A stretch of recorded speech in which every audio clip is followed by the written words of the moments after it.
नमस्ते। हमारी प्रेगनेंसी की सीरीज़ में जो छठा महीना चल रहा है, अब ख़त्म होने को है छठा महीना, तो कुछ चेंजेस हैं गर्भवती महिलाओं को होते हैं, जैसे कि पेट में हल्का भारीपन, नीचे की तरफ भारीपन महसूस हो सकता है। इसके अलावा क्रैम्पिंग पेन, हल्के फुल्के से क्रैम्पिंग पेन भी पेट में आ सकते हैं। कभी कभी गैस बन जाती है या कभी कॉन्स्टिपेशन हो जाए या कब्जी की शिकायत हो तो भी पेन पेट में हो सकता है। और बैक एक की प्रॉब्लम, महिलाएं अक्सर शिकायत करती हैं कि हमको बैक एक बहुत रहता है, तो ये नॉर्मल सी बात है।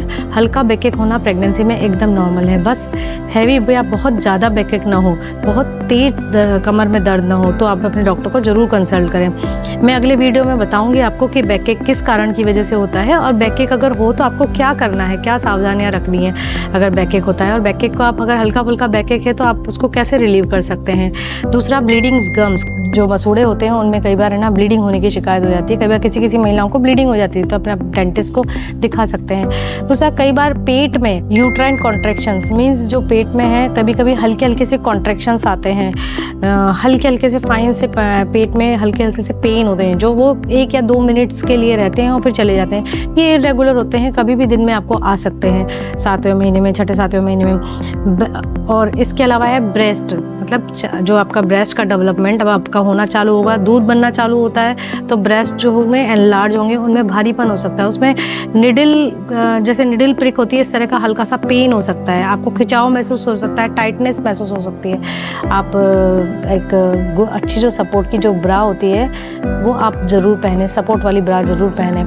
इसके अलावा नोज़ में कई बार महिलाओं को शिकायत होती है कि नोज़ में से, उनके नाक में से ब्लड आने लग गया, तो वो ब्लड भी आ सकता है ना। तो उसके लिए ज़रूरी है कि अगर ऐसा कुछ होता है, नाक में से ब्लड आता है, तो नाक को इस तरीके से पंच करके थोड़ी देर के लिए रखें, थोड़ी देर के लिए पंच करके रखें, जिसकी वजह से वो ब्लीडिंग स्टॉप हो।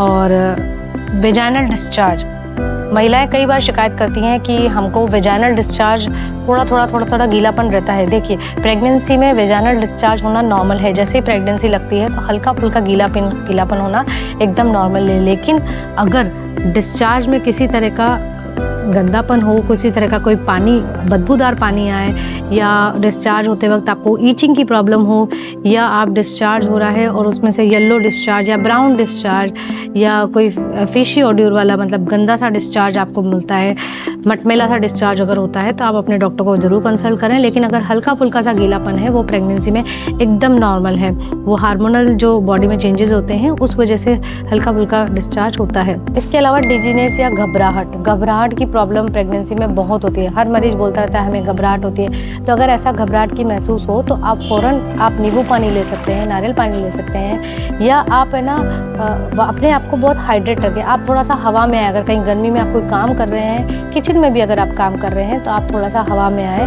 थोड़ी देर बैठिए और थोड़ा सा पानी पीजिए। कुछ नहीं मिले तो आप नमक और शक्कर घोल के ही पानी में पी सकते हैं। और दूसरा, एकदम सीधे कभी नहीं सोना। कई बार महिला होती है कि एकदम सीधे सो गई और एकदम उनको सांस नहीं आता, तो हमेशा आप करवट लेके सोएं। ये कुछ बातें हैं जो मैंने आपको बताई हैं। ये प्रेगनेंसी के जो सिम्टम हैं, जो 5वें 6ठे महीने में शुरू होते हैं और ये 7वें 8वें 9वें महीने तक चलते हैं।